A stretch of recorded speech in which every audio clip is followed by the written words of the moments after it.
And go.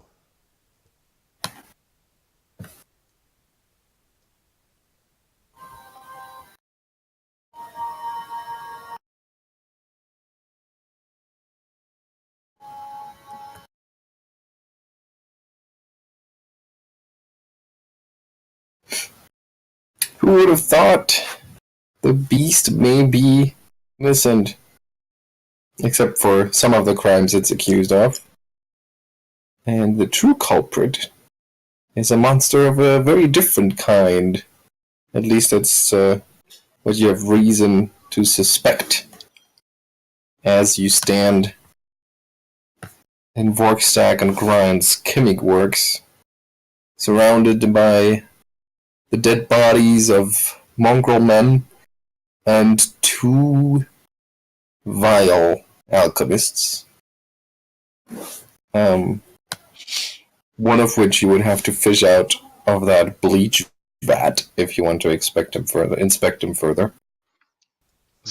Speaking of which, Evelyn immediately suggests that, in fact, there's a bit of panic as she suddenly kind of realizes, like, the body. We need the body. Emaírel, get him out. Oh shit! We actually do. Ugh. Yeah. And Emaírel will attempt to fish him out. Okay, so you climb up on the vat and using your long spear, you stir around the pot until you hit something, and you angle for something for that spear to catch on. But it's not that easy, actually, since he wasn't wearing any clothes except for his a leather belt that he had slung around his waist to carry his alchemical components. And that's where the spear finds a hook or a latch of some sort, latches on, and you lift him out of the vat. He's still dripping bleach. His strange muscle tissue-like skin is all bleached out already. Not as red anymore, but still just as gross. And you gently put him down next to the vat on the floor, a little pile. Is his body badly damaged by the bleach, or still fairly recognizable as whatever he is? Actually, I don't think we really need the body that much. We have all the skin suits he used. His body is fairly recognizable, though, since the bleach, caustic that it may be, is not as fully concentrated as it would be if it was ready for market. Okay.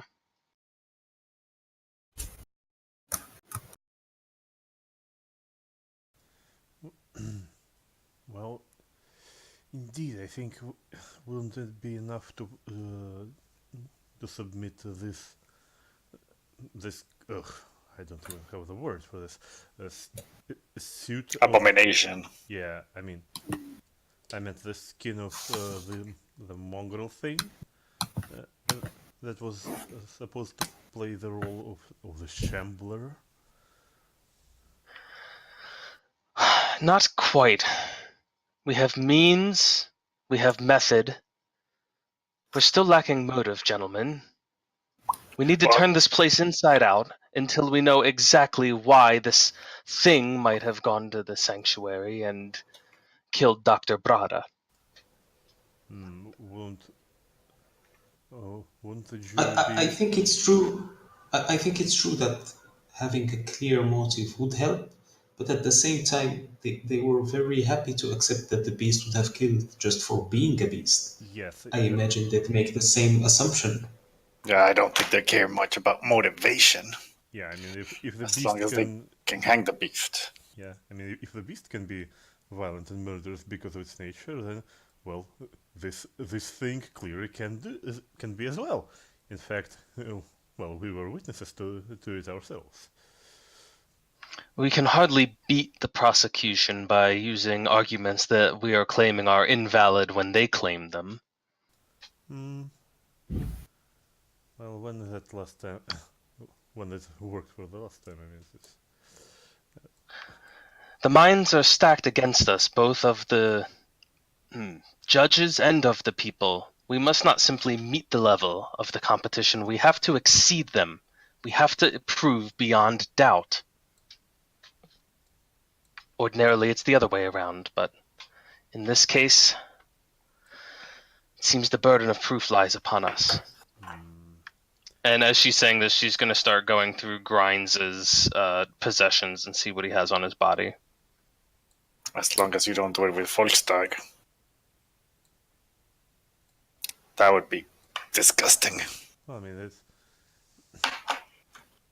Well, Grine is wearing layers of rags, and as you go through his belongings, you are slightly confused.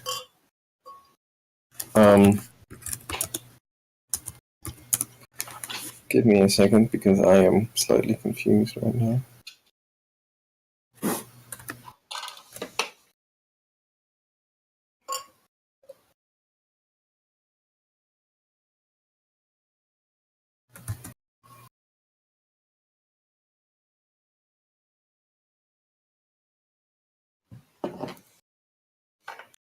Yeah, because as you go through his belongings, you realize that he was still bleeding out, hadn't entirely died yet. But as you turn him over to get a better look at his belongings, one last breath escapes his lungs, and all of a sudden, his body starts to twitch and heave and combusts in a flash of bright white light. And it leaves his gear in a heap on the ground, but nothing organic is left. Even in death he defies us. Only the fortitude save, everyone? I should have stayed behind.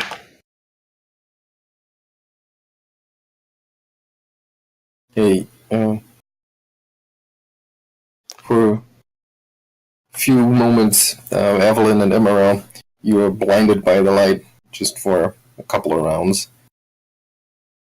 That's how bright that it is. Yeah, that actually probably makes Evelyn like stagger back a few feet. She kind of instinctively shields herself a little from it. Mm-hmm.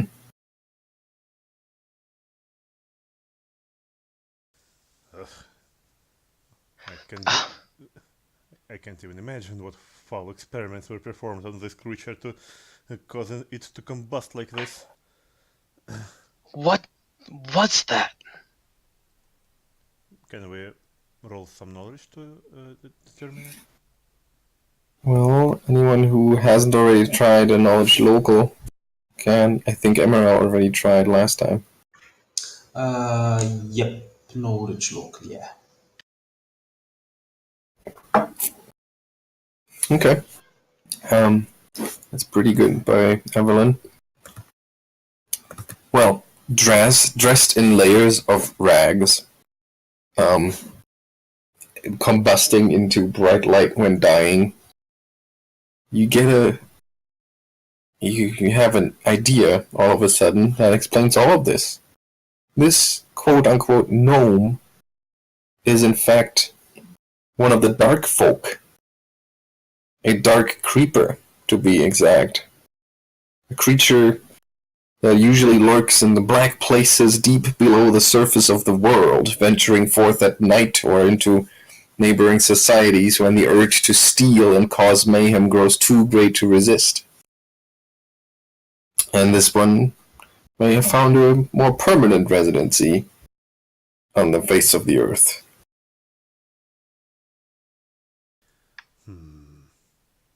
Does that mean is he a humanoid or not? He is a humanoid. So Okay. His subtype is Dark Folk. Got it. What a strange alliance between these two. Well, these are strange creatures, and Mustalaf is full of strange places, I suppose. So once Evelyn sort of blinks the dazzling light away, can she see what he had on him aside from the rags? Yes, his gear, as I said, is actually remains behind in a neat pile. There is a masterwork hand axe. There are masterwork throwing axes. If you gather the one that he's already thrown, there's a total of 3 of them. He wears enough he wore enough little vials and containers of makeup and such that makes up a disguise kit. There is a holy symbol that's part of the gear pile, and it looks something like a mask with one eye. Would we He recognize also that? carries, huh? Would we be able to recognize which deity that is? Knowledge religion? Could I attempt the knowledge arcana? No. Fair enough. Oh wait, no, I'm very good at knowledge religion. Never mind. Yeah, I'm not keen on these superstitious symbols.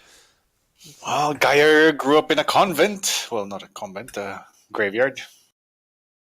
Yeah, and he has heard of this symbol. It is something that is usually only quietly whispered about, because it is the symbol of the Reaper of Reputation, of the Grey Master himself, Norgorber, the deity of thievery and assassination, keeper of secrets, and patron of all poison users. Poison users. Can you write the name again?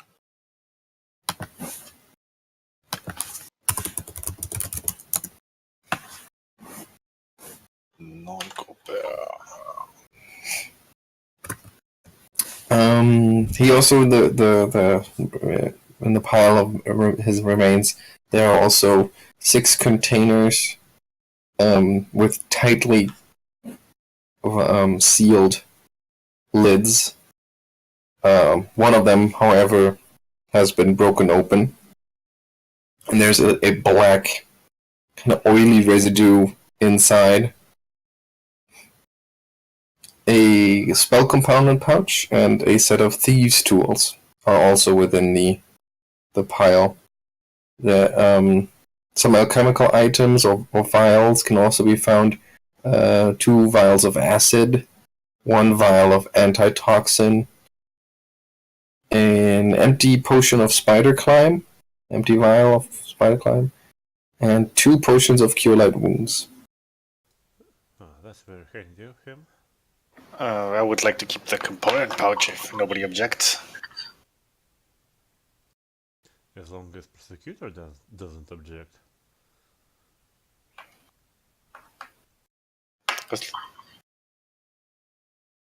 I've added this stuff to the loot.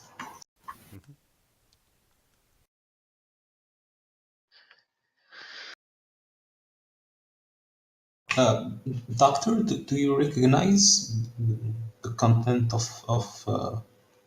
these containers? Oh, naturally, it's most likely one of some menu reagents they use in their foul deeds. Do I need to roll to recognize it?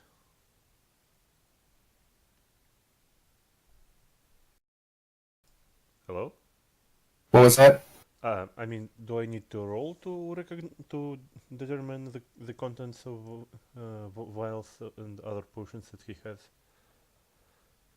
Well, the ones that I already gave you, you don't have to roll for, but these 6 vials, one of which is already open, you would have to give me a craft alchemy check. Okay. Or knowledge nature for that. As a matter of fact, I do have knowledge nature as well, but my craft alchemy is higher.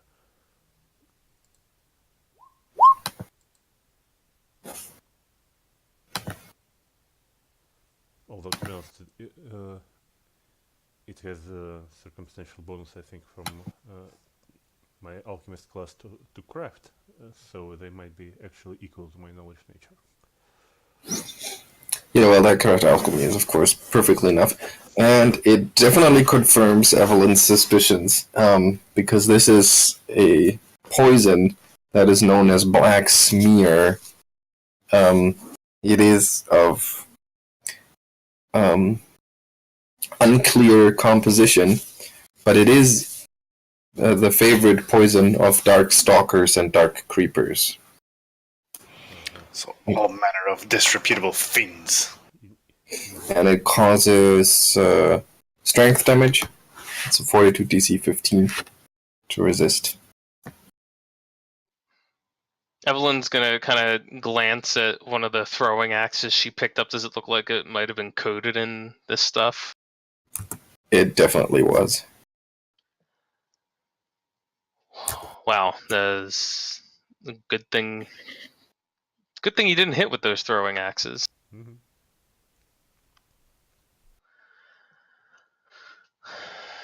Well, I mean, it only makes it more evident that, they were very much responsible for all the murders and probably more things if they're capable of using this kind of poisons and other nefarious items.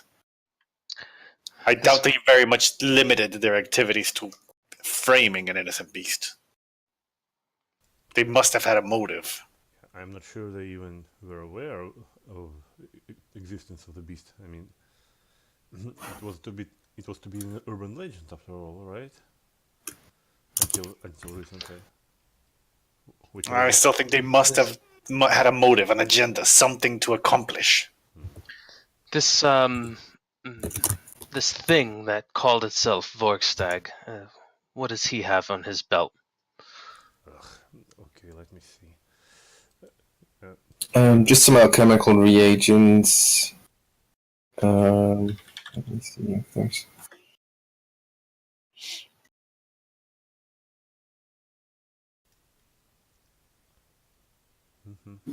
Where is his stat block?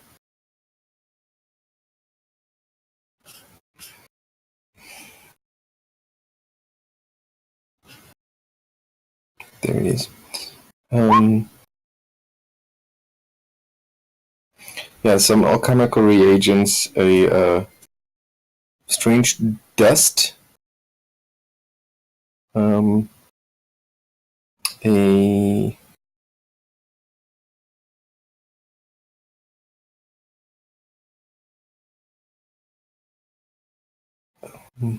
what looks like a couple of poison containers. Empty or still full? Sealed, still sealed. And a couple of potions. And in fact, a wand. Ooh. A small wand. Emaírel will take a look at the wand. Yeah, and if I think, what's your spellcraft modifier? I think he doesn't need to. Thanks to, Oh, right, he does. Alright, he has this weird way of identifying things. The wand is a wand of acid arrow, and has 21 charges left. That might be useful. Yeah. Does your ability work for potions as well? It says magic items. Yeah, okay, so it does. Then the potions are 1 potion of Bull's Strength, 2 potions of Cure Light Wounds, 1 potion of Invisibility, 1 potion of Spider Climb, 1 potion of Water Breathing. So many potions. seem to be stacked on this potion thing. I kinda envy their free time.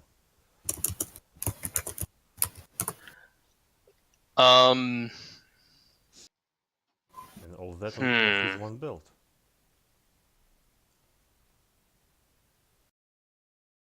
Yeah, and then there's this container that just seems to contain dust. Little pouch containing dust. I see. And we don't feel anything odd about the dust. What's that? And we don't feel anything weird about the dust. I mean, with our high intelligence and alchemist skills. Well, Looking at it through a detect magic cantrip. okay. Well, that helps. There is definitely something off about that dust. It's definitely magic. Gives off a faint aura.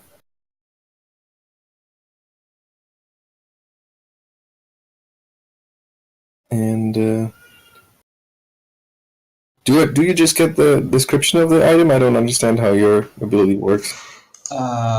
If the item is a magic item, the occultist learns its properties and command word as if he had successfully examined the item using detect magic and succeeded at a spellcraft check.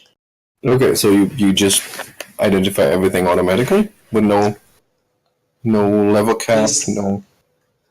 Basically, it says if the item is cursed, I don't know that unless class level is higher than caster level of the cursed item. Okay. And otherwise it just works. Okay. All right. So you There is one caveat, is that I have to spend 1 minute handling it. okay.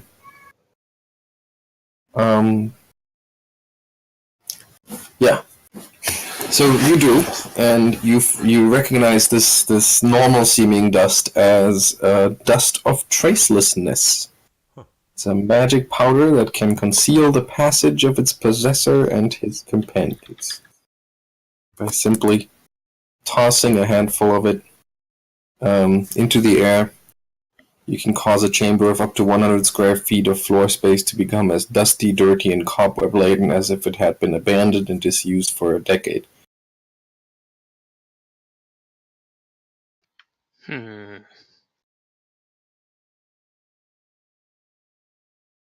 Okay. So at this point we probably should follow Lady Evelyn advice and well, look through their belongings upstairs and see what kind of papers they have in there, aside from creepy skin suits.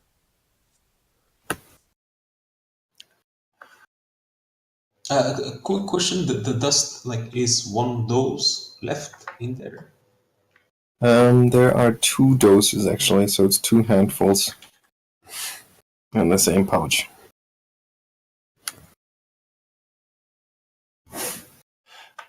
Mr. Emaírel, if you don't mind, I'll be taking that wand when you're done with it, if that's all right with the rest of you. Sure. And the component pouch seems to have all sorts of interesting bits that I'm getting ideas as to how I could use. Well, as long as those ideas are safe and sane, then why not? Well, I mean, they weren't very safe and sane for Vorkstag, but that worked in our favor. Anthony, give me a perception check, please.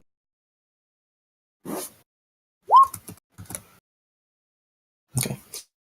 So as you inspect his body, his remains, and gather his belongings, you notice that on his shoulder there is a quite big set of scars that look like a blood caiman bite. Bingo. Oh. Dun dun dun. Well, I guess now we have to take his body. It is Oh, yes, irrevocable indeed. We'll evidence. be wanting everything. Yes, Doctor, do you have room in your pouch now for a few of these alchemist fires and liquid ice and such? It's getting to be a bit of a burden for me. Of course. I'll take them off your hands. And then, once she's kind of free of that stuff, she's going to start climbing up the ladder to the next upper level. Making her way to their, or to his study. Yeah. Where you found her. Yeah. So do you have room, Carnus, for 7 alchemist fire and 9 liquid ice? Well, it will be rather heavy, but I'll manage. Okay. So 7 that's what and it is. 9. 7 fire, 9 ice. Geier will hobble along, follow Evelyn. Okay, so Evelyn makes her way upstairs and over to the 2 rooms of the suspects. One is this sort of abattoir-looking room, and the other one is the more cleanly kept study. Which one do you want to enter? I suppose the cleanly kept study for now. Okay. Check the abattoir next. Okay, so like I said, the room appears to be the study of a scholar. There's a roll-top desk with a leather chair that stands against one wall, holding a variety of alchemical equipment and surrounded by hundreds of books piled on every available surface. A narrow cot is crushed into one corner behind a wall of books. The door stands on the north wall that you've already opened and found that hideous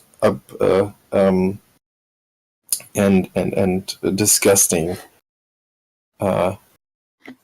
set of, well, skin. Dresser. Yeah, His wardrobe. his wardrobe, exactly.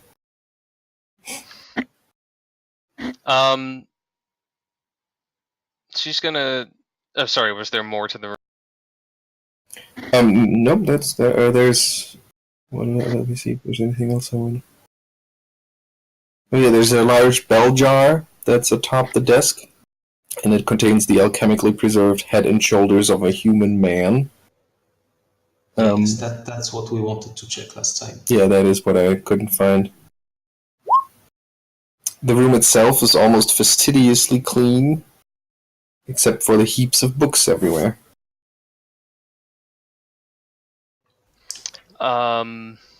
Evelyn's gonna probably check the skin suits first. Okay. Well, the largest one is the one that's hanging right in front of the whole thing. The shambling man, the grotesque deformed skin of an 8-foot-tall mongrel man made up of flesh, fur, and scales, covered with fungal boils and hideous pus-filled eruptions. It's a horror show to see, even without being worn. It must be really intimidating. Imagining Vorkstag wearing that thing. Does it have like any marks in it that indicate it would have been what he was wearing when he got bit by the blood came in? Like, is the shoulder torn up at all? Give me a perception check. Geier will try to assist, lifting an arm so Evelyn can take a look. It is quite heavy and it's quite large. Quite a lot of surface area for a large creature like that. And it's sort of curious too, because Vorkstag was, average human height, and this thing is 8 foot tall. Maybe they stacked on each other's shoulders while they both wore it. That may be a possibility. Anyway, there is indeed plenty of evidence in the shoulder area. The skin has been torn and ripped open by some sharp fangs, and it may very well line up with Vorkstag's shoulder scar. although it is much larger. So the scar on Vorkstag's shoulder looks like a shrunken down version of the teeth marks in the Shambling Man disguise. Sorcery then. Clearly, the capacities of the Fey creatures are somewhat different from those of our plane. And she kind of takes the skin and drapes it like on the bed and starts inspecting the other ones. Okay, give me a perception check again. Actually, Emaírel is going to point out that we are not really pressed for time now. We can take all the time we need and really come through this room, come through the whole place. Are we? We ought to, although I think our business may not be concluded tonight even when we leave here. I mean, we could use a night of rest. I'm running on fumes here. I don't even want to think on what I am running right now. But no, Emaírel makes a good point about taking 20. Sam does. Okay. So you take 20 on the cabinet of skins and faces. Evelyn will take 20 on that. I don't know if somebody else wants to start going through his desk or the other rooms. Yeah, Geier will start looking into the books, any documents that seem interesting. Okay. Where does Evelyn get to when she takes 20? 29? Yeah. Okay. What's that? So Geier is searching the desk and the documents, going through the books. And the other two?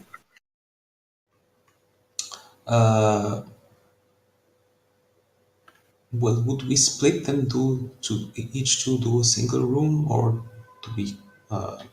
No, you could also aid. I mean, Evelyn could also aid Emaírel if he wants to actually go through the closet, since I know his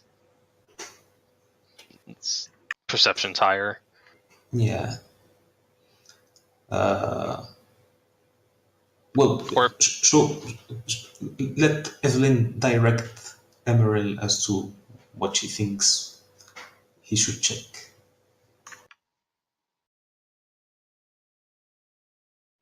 Okay, so Emaírel is taking 20 and Evelyn can roll to aid if you just roll once as the aid another. Sure. Well, and Arronax then will There you help go. out with checking the books. Okay, so you can roll for that. And Emaírel gets to 33. Nice. So Evelyn helps, it's 35. Okay, so Emaírel and Evelyn, you go through the skins in the cabinet, taking your time since it's quite some gruesome work. They're hanging there like dresses. He's even put them on little wire coat hangers, and there's nearly a score of flayed skins. So you... wait a second, so... Yeah, well, Evelyn, you've probably heard, local stories about some unsolved crimes in and around Lepidstadt. And usually those were attributed to the Beast of Lepidstadt because it's always the Beast's fault when something cannot be resolved. But right here are a couple of those victims of these crimes, like empty sacks of flesh. There's the missing Miller of Hargan. There's the scandalous harlot of Cherny Brothel. Her name was Olga Slovec. She was quite infamous in Lepidstadt. There's a respected and reclusive Lepidstadt merchant named Borgos Nojmo. And to the doctor's horrifying surprise, there is Dr. Katerina Wild, an esteemed lecturer at Lepidstadt University, that hadn't even been reported missing, at least not to any of your knowledge. There are countless others some of which you recognize as missing person cases, some of them you've never heard or seen of before. But quite a few of them. However, as you go through this array of horror, you notice that the cabinet actually has a false back. It is smaller than it should be. And you feel around for some hidden catch or something like that, and you manage to slide it out and reveal what must be Vorkstag's stash. 500 gold pieces, a silver drinking cup inlaid with obsidian, worth at least 400 gold pieces, a syringe of 6 vials of necromantic alchemical elixir of some sort. I'm sorry. How many syringes was that? A syringe of 6 vials. So it's one syringe that basically holds 6 doses of a alchemical elixir that gives off a necromantic aura. A strange amalgamation of alchemy and magic.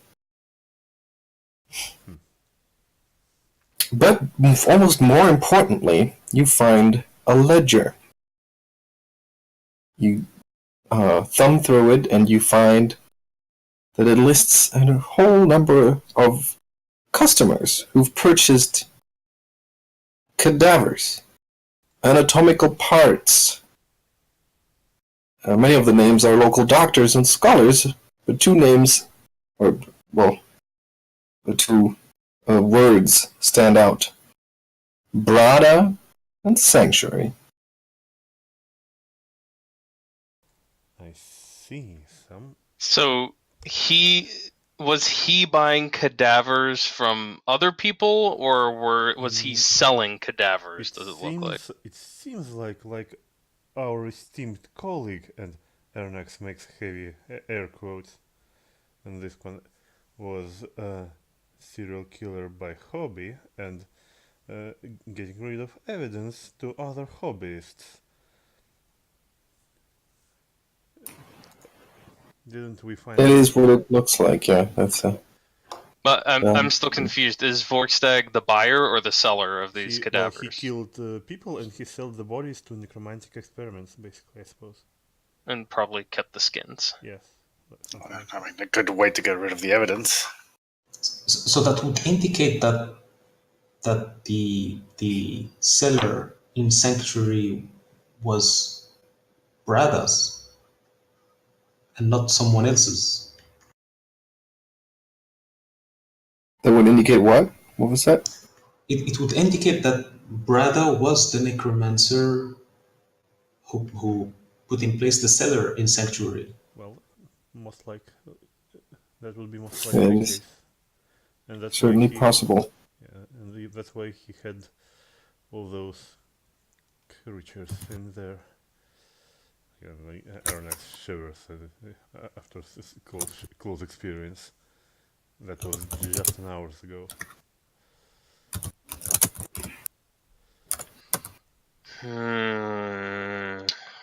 Who remembers how much was the silver drinking cup?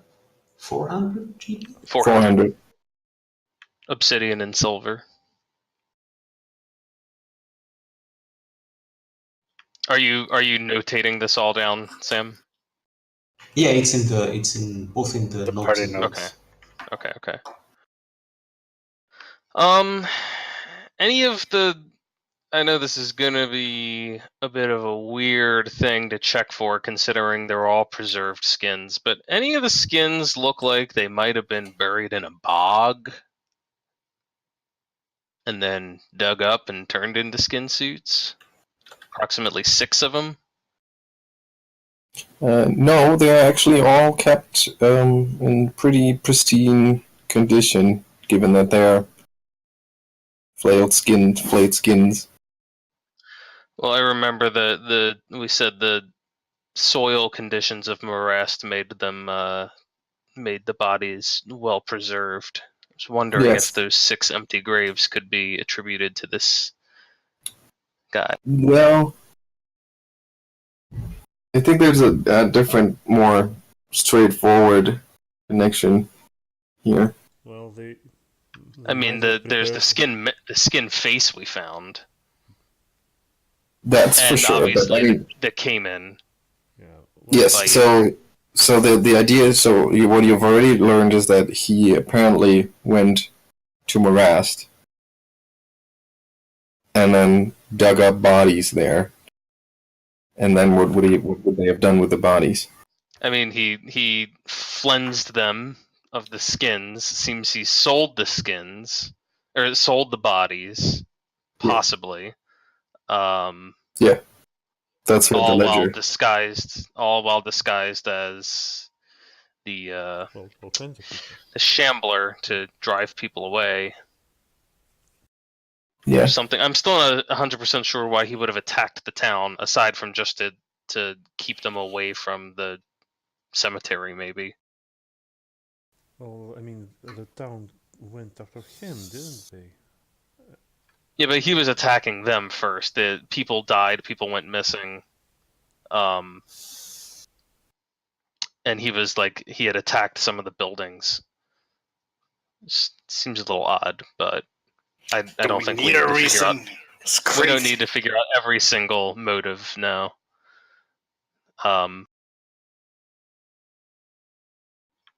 Okay, and that's the full extent of what we find in the wardrobe. yes. And in the meantime, Doctor and Geier are investigating the desk and the books, and you find them to be a collection of mostly anatomy and surgery books.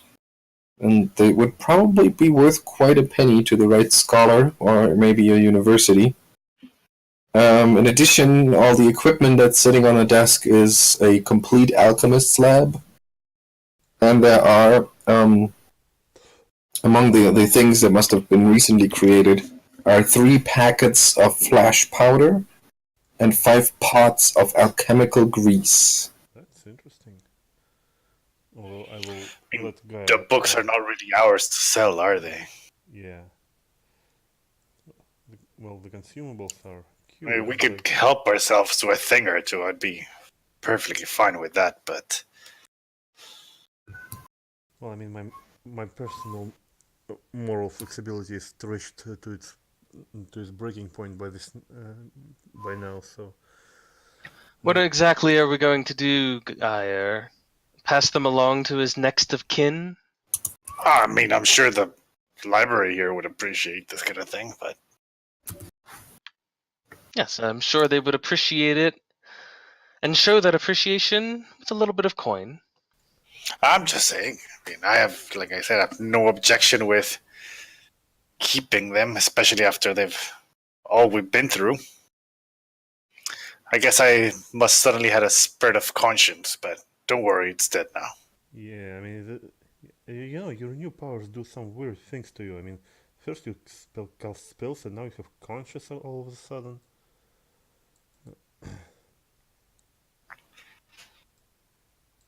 Nothing to worry about. Let's just pick what's useful and get on our way. It's been a long day, and it's going to be a longer one tomorrow. We still got a whole nother room to check out and figure out what's up with that preserved bust. Yeah. Yeah, does that look familiar at all? Yeah, it's the head and the shoulders of a human man, but it is faceless. Oh. Oh, would well, I guess Lady Evelyn, I believe you're the one carrying the face? It would fit like a glove. I'm gonna have to move real quick. I'll be right back. That's It was very- his latest work in progress. Yeah, that must be a very disgusting glove. Did we show the face in court last time? We did not. Maybe we should have. I'm quite confident that it will be more impactful now that we have accompanying context for it. Well, I mean, yeah, I'm just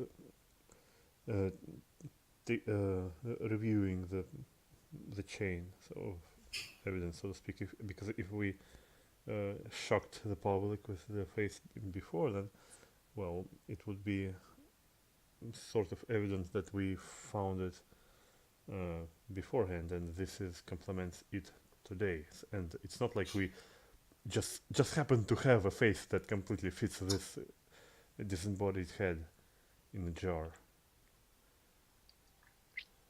Did we find the tool? Did we mention the tools in the first trial? I think we mentioned. You did, yes. We found the Masterwork silver surgical tools and. Okay. Yes, we did mention the tools because they didn't seem like the sort of thing that the beast would be doing. I'm pretty sure we did mention them. Okay.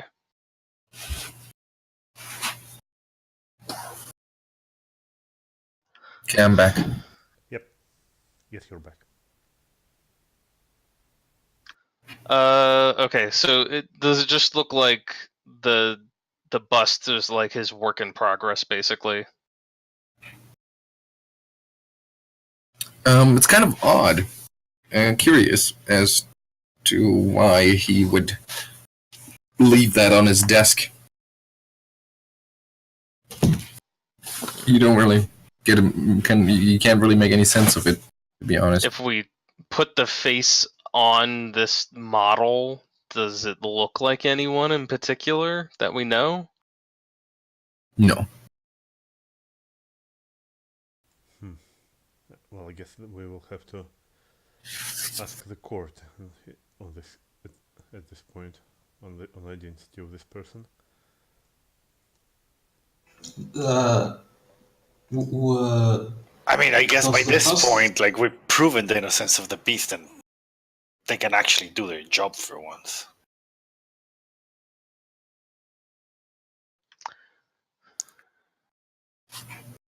It's a possibility. Does the bust register as magic? No. It must be. It's apparently not magically preserved, but alchemically. Oh, speaking of which, Emaírel is going to take a look at the syringe, and if he can't figure out what it is, he'll pass it on to the doctor. Mm-hmm. Well, since it's this weird combination of alchemy and necromancy, you can't really make sense of it. Maybe the doctor can help. Knowledge alchemy?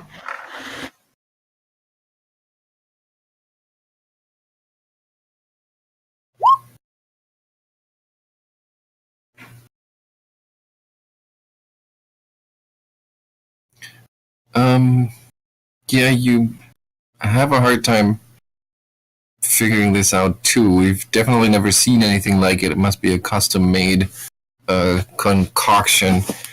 But it does have preserving properties. However,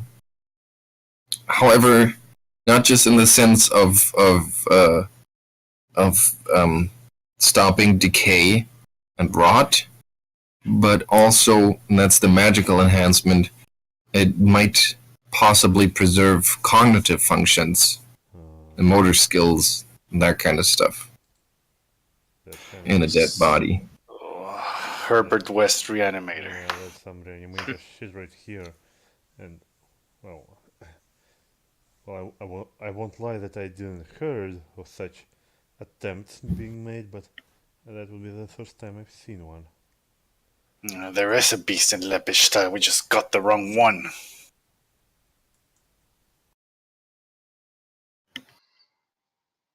I mean, we got this one, so I suppose. That's what I mean. Aye.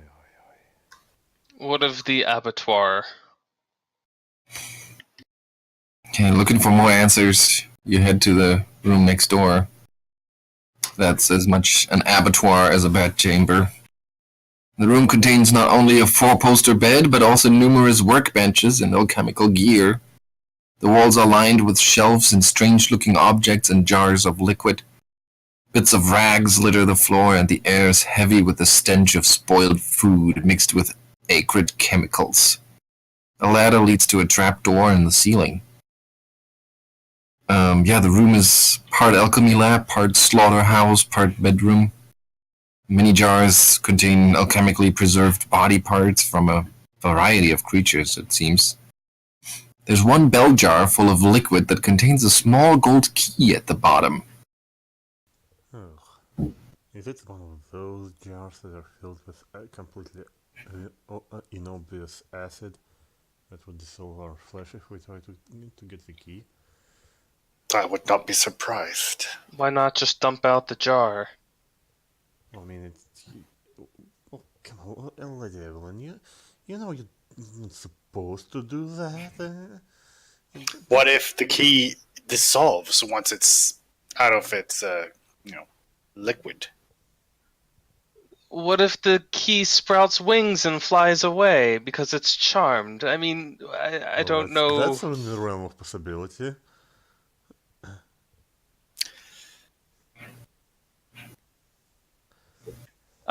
Lady Evelyn is going to use detect magic and look at this jar with the key in it. It is not magic. Oh, well. I guess it won't. Does Emaírel have a mage hand cantrip?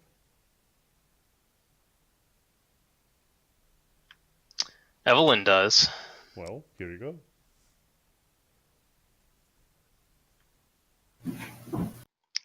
Sure, she'll mage hand the key out of the jar. Okay, it's easy enough. Lift it out without having to touch it. Just will it out. Yep.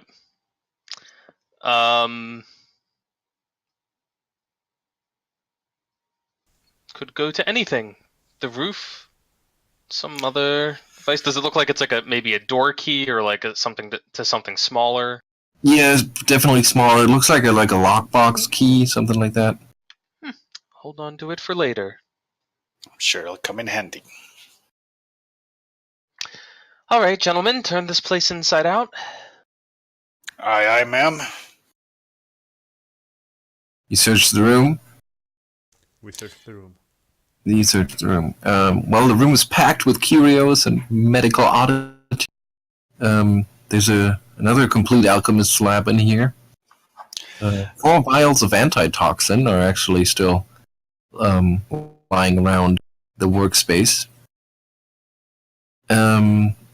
Altogether, the contents of this room would probably be worth something to the right collector of oddities like this. Freakishly deformed body parts. Well, Under the bed you find a small metal strongbox. Aha. Which Evelyn will promptly open. Okay,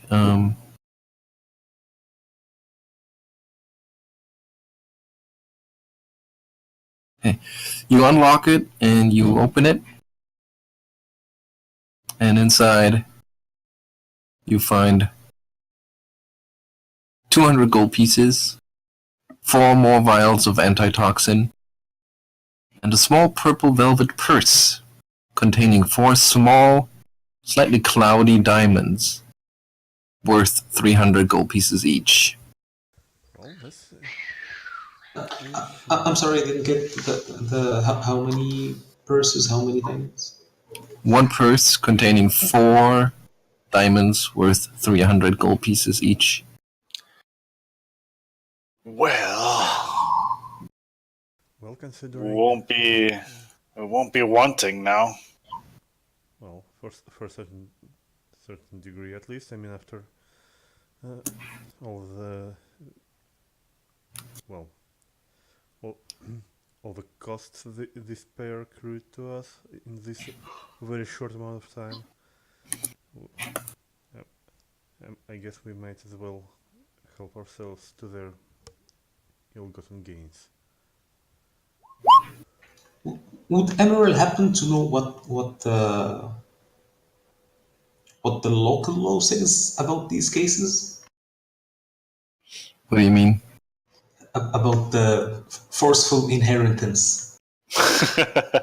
The appropriation of incriminating evidence. Well, if it's theft if you just take it. See, that's what I was talking. It wasn't conscience I was talking about. It was common sense. Oh. I mean, if is like Evelyn is like, obviously she's showing these things to Emaírel or whatever, but like she's not hiding what these things are. But does she see anyone like wavering? Is anyone like, maybe not? I mean, I suppose we could pocket some things. Who's going to report it missing? I think as Well, long as we don't loot the place completely. Well, the big problem is that we have to recount the events Well, yes. at some point in court. True. Well, I mean, while Arronax, much like me, much like myself, is extremely exhausted at this point. Well, considering that, this whole night was incredibly eventful, so he actually won't even really object to pocketing some things in this place. But, well, with his mind, he kind of agrees that we probably shouldn't. I mean, we can always like pick up everything and catalog it as evidence to be subjected to the court, and then we'll see what happens.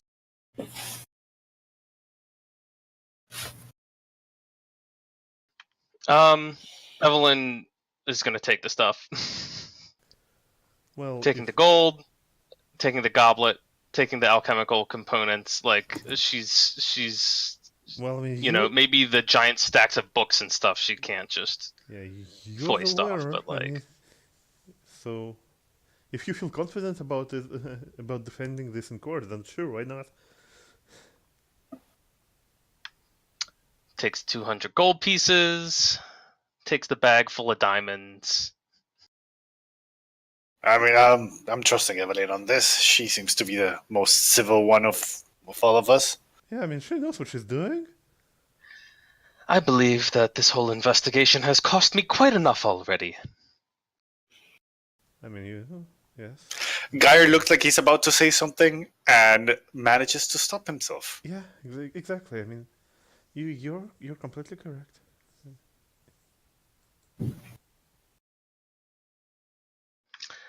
And yeah,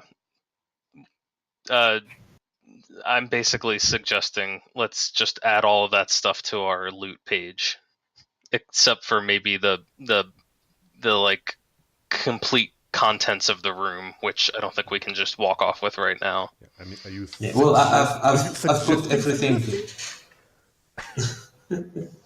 Well, I've written everything down in the loot handout, so we can sort this. Okay.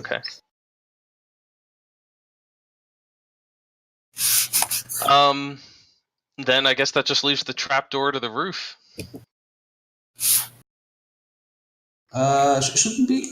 Shouldn't there be an other room? Shouldn't there be what? Another room. Other room. Yeah, there's there's that storage room. You remember with Yeah, that? we're not loading done crane. here. Oh, then yeah, let's check out the storage room. Although, Okay. am I supposed to be able to see something right now? No, that's okay. No, it's all black. Yeah, the room that overlooks the courtyard. It has a retractable timber and iron crane to lower goods into wagons below through a sliding wooden door, and presently the room has only a few wooden cases in it. I'll crack one Um, open, just see what's inside.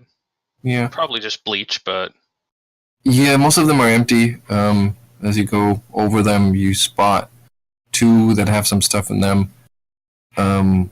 One contains 12 vials of acid, and the other one contains 12 vials of Death, What's that? which is an alchemical thing, of course. It's actually fairly rare, so I can't tell you off the top of my head what it does. There we go. It's a reagent, and it's often stored in the form of small salty pellets in a dry container. But it can also be mixed with a flask of water and carried that way. It neutralizes acid. So you can use it to neutralize a certain amount of acid, and Is it kind of the kind of thing that you can throw at oozes to combust them or something?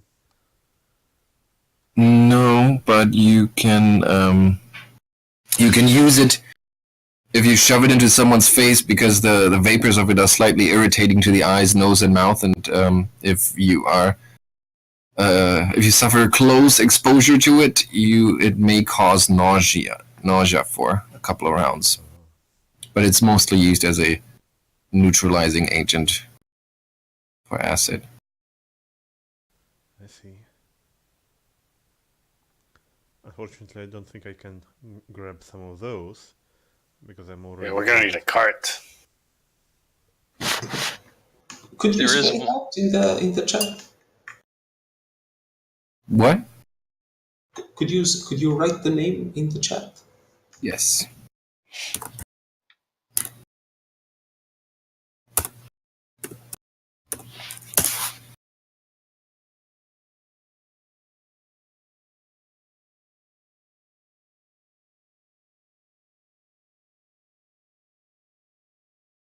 Nushadia.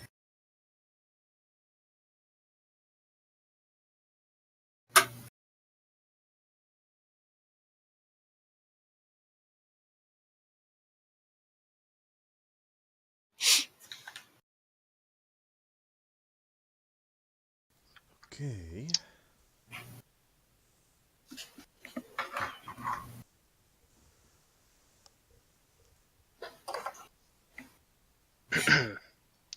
Okay. There are also 5 Tanglefoot bags, 3 Thunderstones, all of them packed in straw, ready for shipment. I see. That's not bad. Or we already strapped for throwing weapons, I think. I mean, I could do with some of those tanglewood bags. Tangle fruit bags. I mean, if we just stock up on these things, you won't have to spend many money on like splash weapons for a while. Exactly.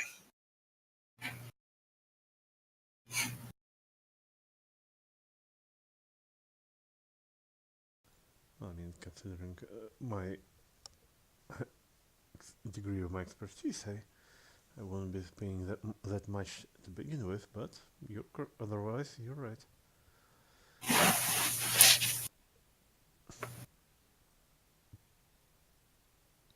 mean, at the very least, we can sell stuff and get some value back.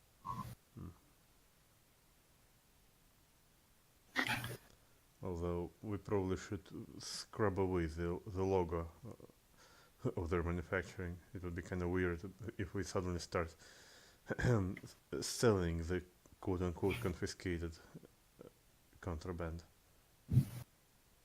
Although probably that won't be the first time in Lepistad. True.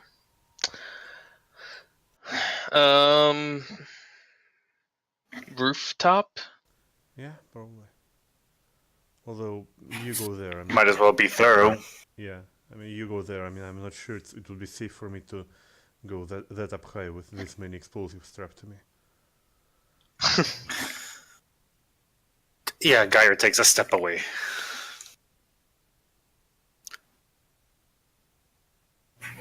Okay, so who climbs the ladder? I imagine. Yeah, I think we all do, except No, somebody has to go Arronax. first. Somebody has to go first. Yeah, Geier's not going first. Yeah, I guess that falls to Emaírel.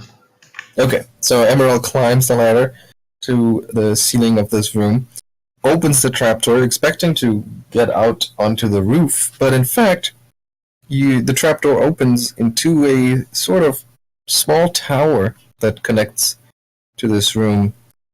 The tower room is filled with strange art and artifacts from distant lands. There's another ladder that rises upward to a trapdoor in the ceiling.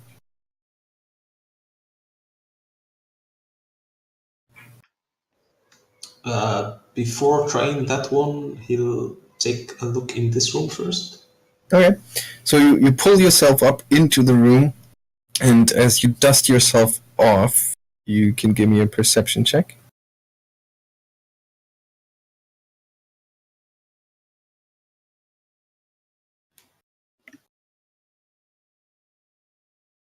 $31. Okay, so you hear a rustling of leathery wings from the corners of the room, and you look up to find out what it is that's stirring near the ceiling, and you spot two tiny construct-like beings, leathery things with bone and metal jaws, and they look something like this.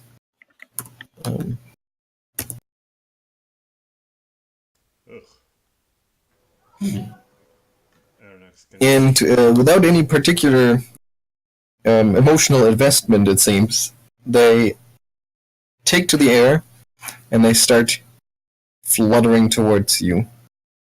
How many did you say? Two of them. Initiative.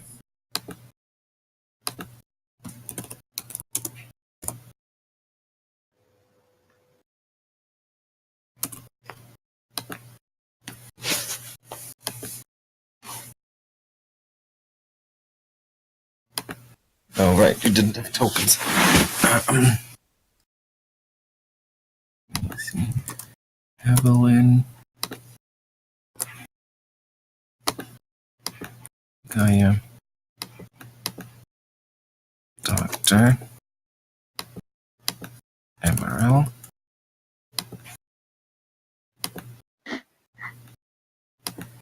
And these strange creatures.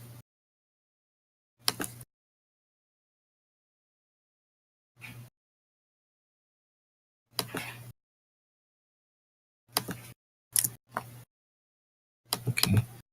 Evelyn, what was your initiative? 19. Geier, what was yours? 11. Doctor? 8. 8. And Emaírel? 19.2.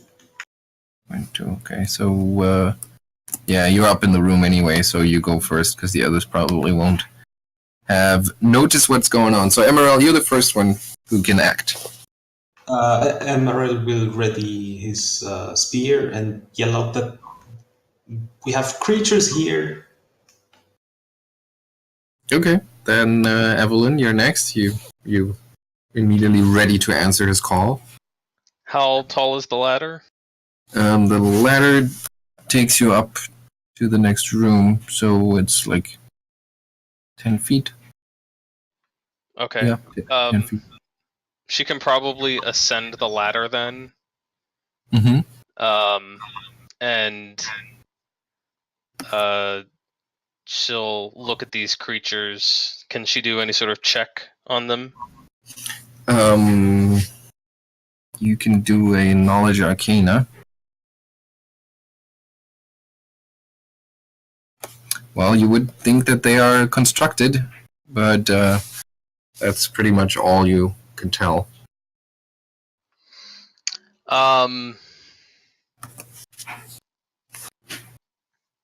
She's going to call out to them. Your masters are destroyed already. There's no need to fight. And try to, I guess, intimidate one of them. Okay. She's gonna... Yeah, well, I guess we'll see. I don't know if these things can be intimidated, but we'll try. Mm-hmm.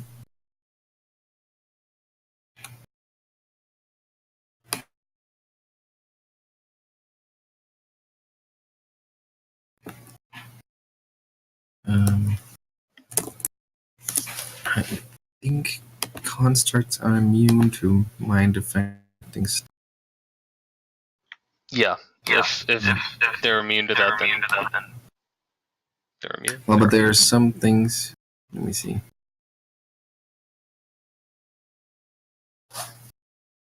Yeah. They are completely unimpressed by your attempt at intimidation.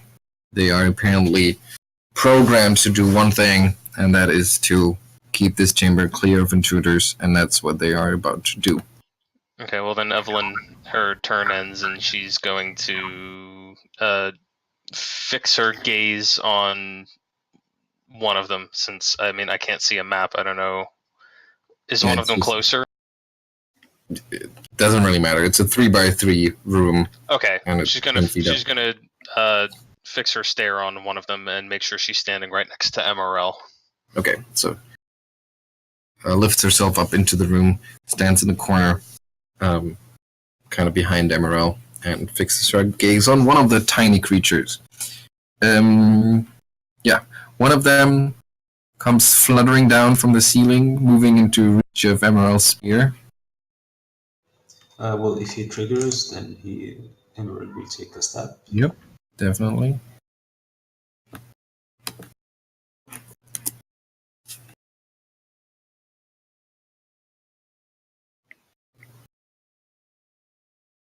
But they are quite nimble, so it does a little barrel roll in the air and avoids the spear, and instead you see it unhinge its jaw in a very disconcerting fashion. The jaw just seems to dislocate and opens very wide with a creaking sound, and then it comes diving in.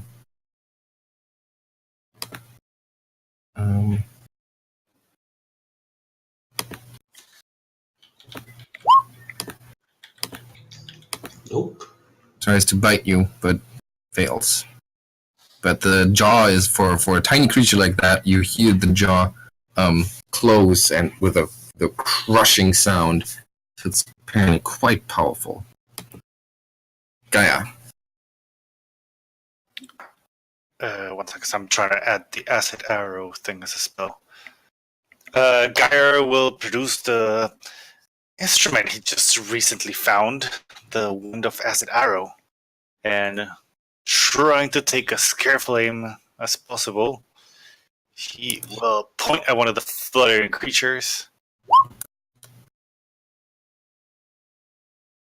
Oh, that worked. There's no attack roll here. You need to roll a touch attack. Also, you need to climb up the ladder and then... Oh, yeah, well, first climb up the ladder. And, sorry, I was trying to program it, but it apparently didn't work so well.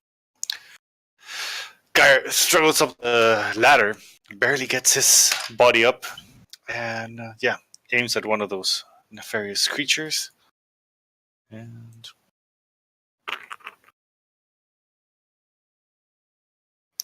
ranged attack? Yep, ranged touch.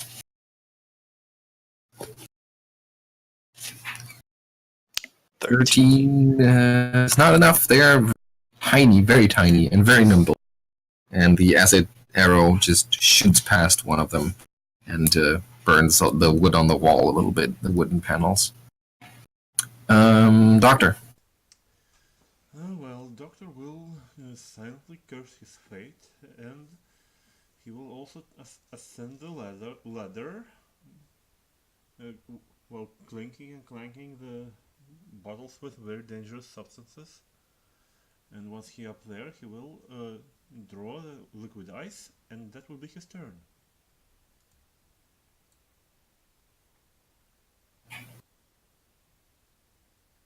Okay. Hello? Yes. You waiting for a roll? No, that's it. I mean, I draw the. Oh, you draw. I thought you throw. Yeah, I heard draw you. it I heard you with say you sorry. throw a liquid ice. Okay, you draw it. All right. Okay.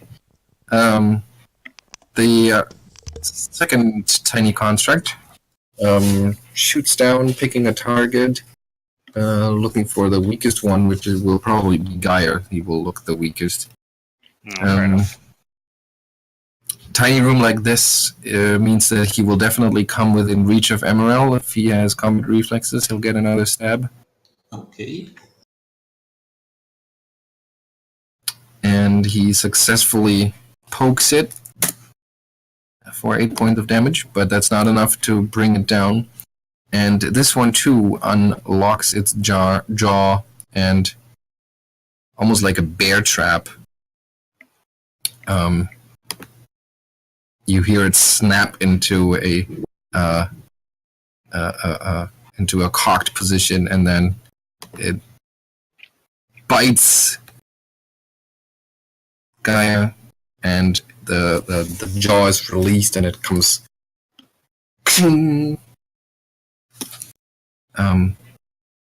crushing down 2 points of damage, and I will need a fortitude save. Okay. Fortitude save. Ow, it bit me. Did. But except for a little bit of pain, that's all you suffer. Damn. Evelyn. So there are two of these. One is in Geier's face. One is in Emaírel's face. They're tiny, Okay, so they're in the same square. So she is going to take a move action to draw out the Wand of Cure Light Wounds. And does anyone look terribly badly injured in front of her?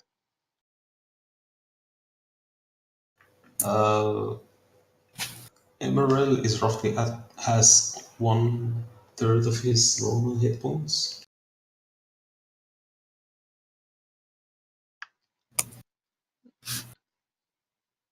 Okay, then I guess she will try to, she'll try to heal him.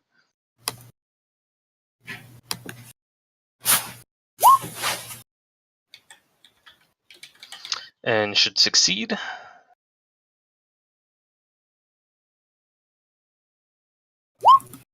For a whole 3 points of healing. Well, better than nothing. Okay, the creatures are reach 0, so you don't need to worry about attacks of opportunity unless you have them in your face. Emaírel, your turn. Is the one that went for Geier still within my reach? Yes. Then he's going to try and finish it off. So you kind of just try to dodge the one that is fluttering around your head, and instead go for the other one.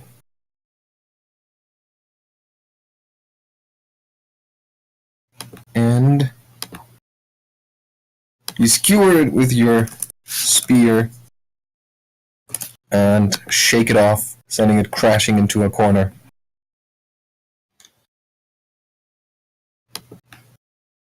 But the one in your face is still active and tries to bite you.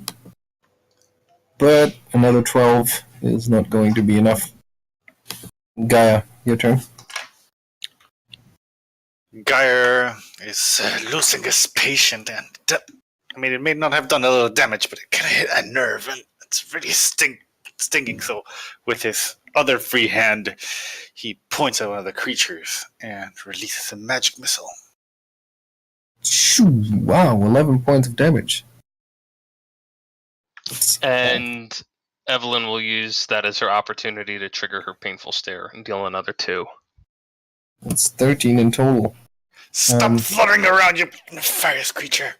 Yeah, it's a brutal hit as the missiles come hailing down onto the the creature, and it sends its rearing and tumbling, but before it hits the ground, it manages to pull up and hang on to its existence for at least one more round. Doctor? And in this one round, Doctor will try to throw liquid ice at this thing. So that would be a ranged touch, I believe.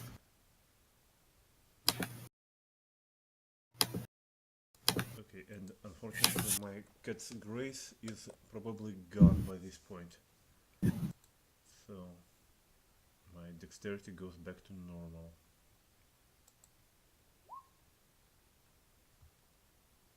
$17, that's a hit. And, well, that would be 1d6 of really chill damage. Is that gonna splash and hit everyone else too? No, I mean, it's way down, so... It's what? Huh? It's what? I mean, that thing is way down right now, right? So it probably won't hit us with splash damage. No, it'll splash into every adjacent square, so everybody gets 1 point of cold damage. No, actually, because you threw it, everybody gets 5 points. It's a splash weapon, so... And the thing is in the same square as Geier, so there's no escaping for him. Well, isn't this the one that's in Emaírel Square? Emaírel, right. Yeah, but it's, like I said, it's a tiny room, it's 3x3, so Right, we're all standing gonna get next caught to in each it. other. Yeah.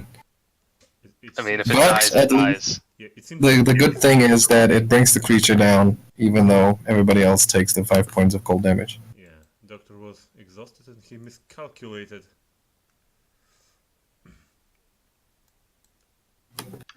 Just imagine we quickly kill these things and the doctor just throws his last vial and everyone just gets showered in this freezing cold stuff and it's like, everyone's just shivering cold.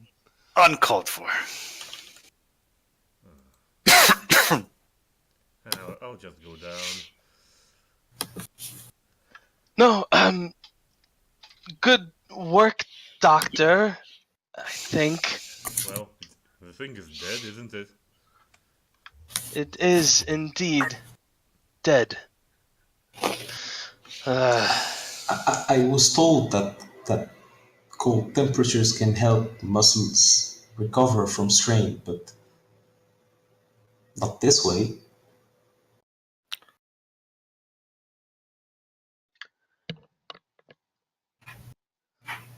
Was that a joke, Emaírel?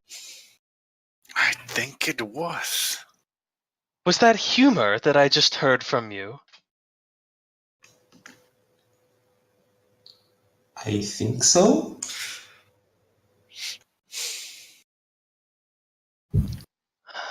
Well, I'll be. Did I do it wrong? No, I think it was quite well done.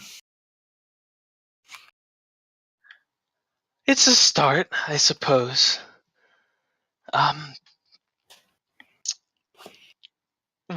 Where are we? What is this? It's some sort of attic. Yeah, it's a tower room filled with strange art and artifacts from distant lands. And there's another ladder that rises upward to another trapdoor in the ceiling. Evelyn's gonna inspect the artwork. Mm-hmm. And Yeah, there's some curios and artifacts. I meant religion and not arcana. Sorry, to see if there's see if any religious art is pertinent. Yeah, there are various curios and artifacts. Among them, an ebony tribal mask from the Mwangi Expanse. That's worth 175. A silver torque from the lands of the Linum Kings, worth 200 gold pieces. A mammoth tusk scrimshaw from the realm of the Mammoth Lords, with several spells carved on its surface. The tusk itself weighs 20 pounds, but it functions as a magic scroll containing Bull Strength, Ice Storm, and Phantom Steed. Whoa. That is, So many things here. Yeah. I think, considering how loot light the adventure has been so far, in terms This is of like a items, treasure this is where it trove. all is. well, I mean, It's kind of adding insult to injury to put it all into a building that you're essentially robbing if you take it. yeah. Well, I mean, it's clearly now why it was loot light. He has all of it. So it contains bull strength. The tusk, yeah, it is basically a scroll containing Bull Strength, Ice Storm, and Phantom Steed. However, it would be probably much more valuable if we don't actually use it. Since if the task is used up, it probably won't be as valuable anymore, right? Yeah. I'm sorry I didn't get the beginning. So before the tusk, there was a mask from the Mwangi Expanse. Mm-hmm. Tribal mask made of ebony. A silver torque from the lands of the Linum Kings. The mask is worth 175. The torque is worth 200. And yeah, and those are the valuable items. The rest are just various exotic knickknacks from all over Golarion.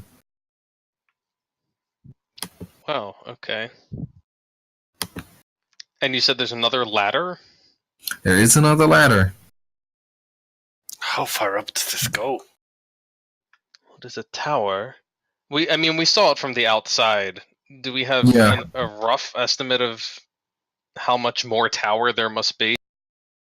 There can only be one more room, you think? One more room.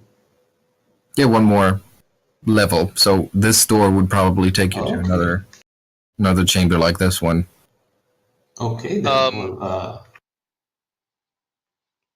We ought to be wary of more defenders, just in case. All right, I'll be careful. Can Let us- Evelyn mage hand the trap door open, or is it too heavy? How many pounds can you lift? I think it's up to 5? Yeah, One that's second. gonna be too heavy. That's just 5. Isn't it 5 pounds per level? No. Oh, Yeah, 5 pounds. yeah. Kineticist can lift 5 pounds per level. Yeah, it's too heavy.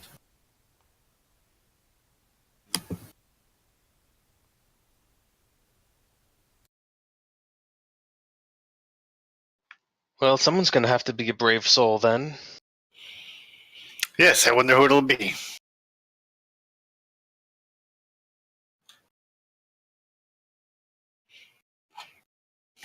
Emaírel, Well- do you need more healing before you go up there?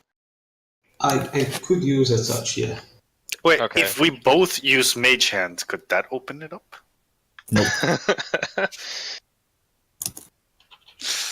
Alright.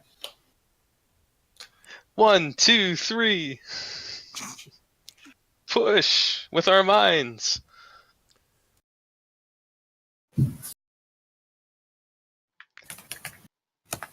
Guess that's a no. That is it. What was that? We were saying if we use 2 mage hands simultaneously, could we push? Oh it? yeah, no, that I got, yeah, but it's Okay. since it's the same source, it won't stack basically. No, I mean. But it what's would the be use magic device for? It would be Oh, that's the That's heal. to cast some more healing on Emaírel. Okay.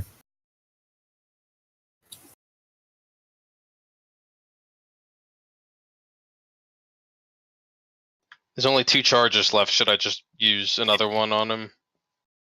I mean, if he goes down right now, well, I don't know. The doctor's loaded up with stuff too. I don't think he's that kind of doctor. Well, we do have potions of cure light wounds right now. Yeah, and splash weapons and stuff. So, but if you want another tap, Sure. Just yeah. For safety. just don't fail. There we go.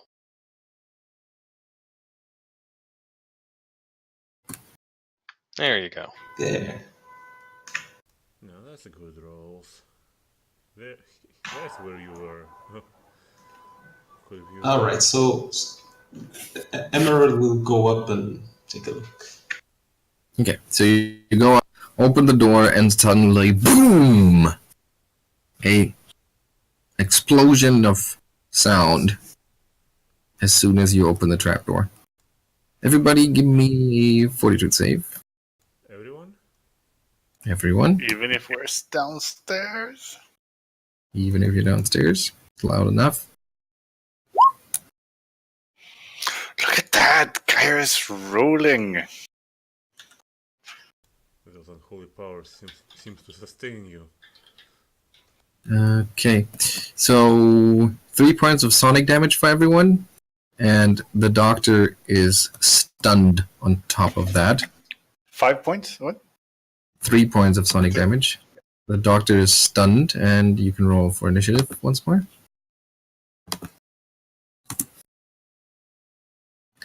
Because when the ringing in your ears subsides, it is replaced with the sound of flapping, leathery, tiny little wings.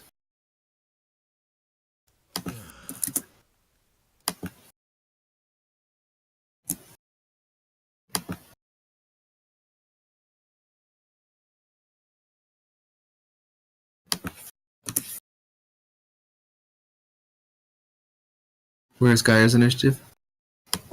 Oh shit. Sorry.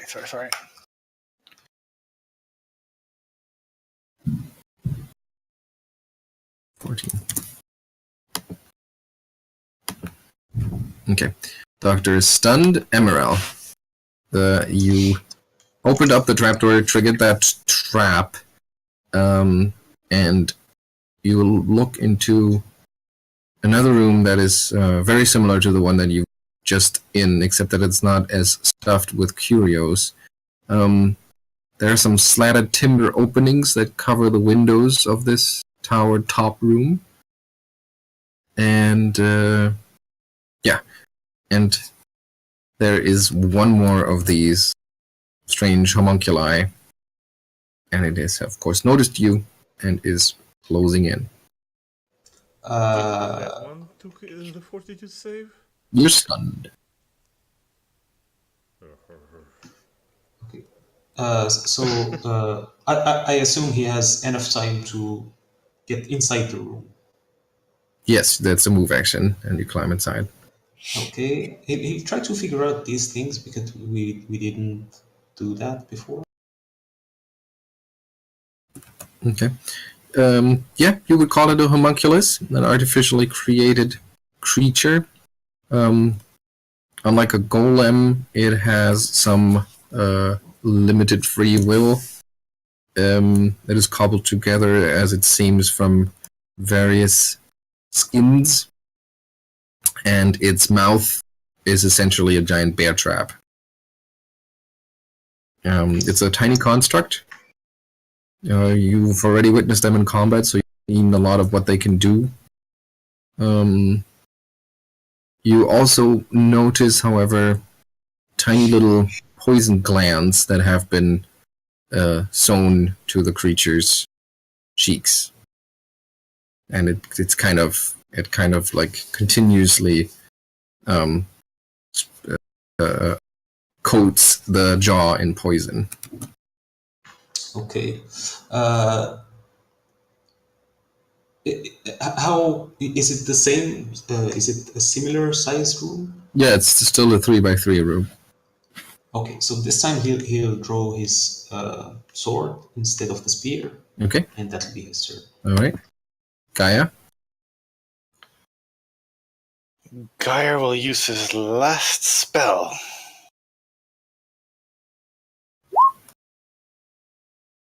Well, you're still downstairs. You can't see it from where you are. Oh, I forgot that little detail. No, then Geier will stay downstairs for the moment. He's gonna wait for everyone to take the lead. Okay, so you delay? Yeah, I'll delay my turn. Okay. Okay, the homunculus upstairs comes diving in, giving Emaírel an attack of opportunity. Has it? No, actually, it doesn't. Oh, yes, it does, because it moves into your square as well. Reach 0.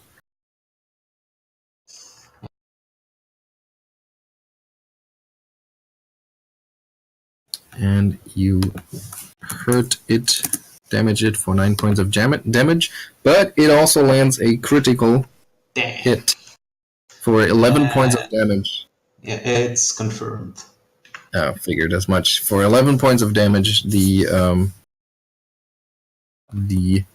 bear trap jaw contracts, and I will need a fortitude save. Okay. Evelyn.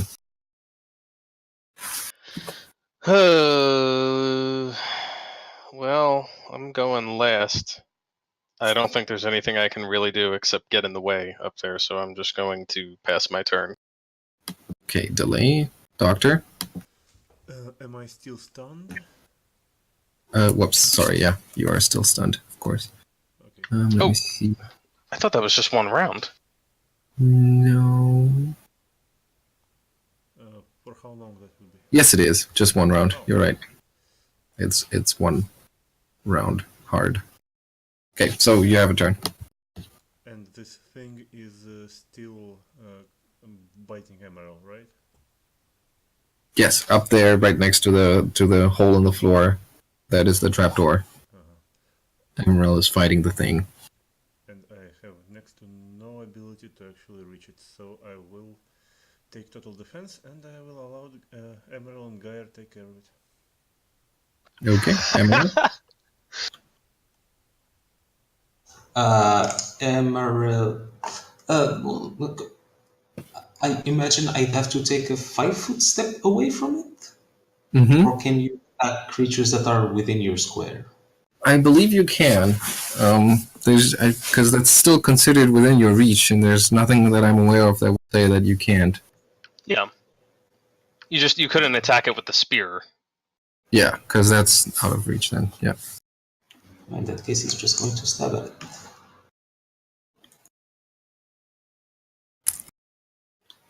Forcefully. Indeed, forcefully, and with that much force that you destroy it thoroughly. And it breaks Yay! it apart. Good work, Emaírel. See, I knew you Yay, could handle it. teamwork! I'm sure glad you're here. Not the rest of us cowards. Okay. Give me a second.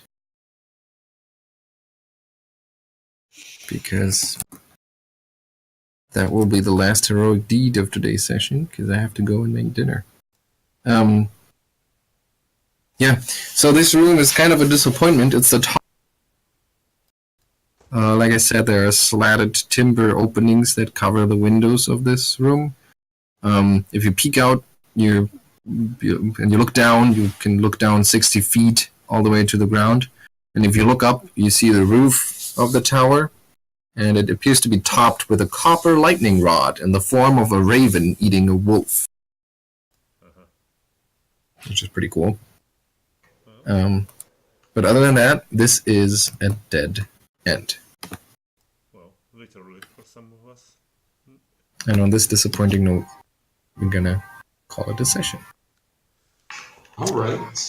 Okay. All right, we're gonna need some time to sort through all the loot. Yeah. And prepare All our this equipment stolen for loot. delivery. Well, we haven't stolen it yet. Yeah, we need to pick what we will appropriate. You know, take a small commission, so to say. I mean, Evelyn will definitely pocket the diamonds at the very least. Yeah, we have Doctor won't stop her. Yeah, no hesitance. Okay, but I think I may have possibly. Let me see.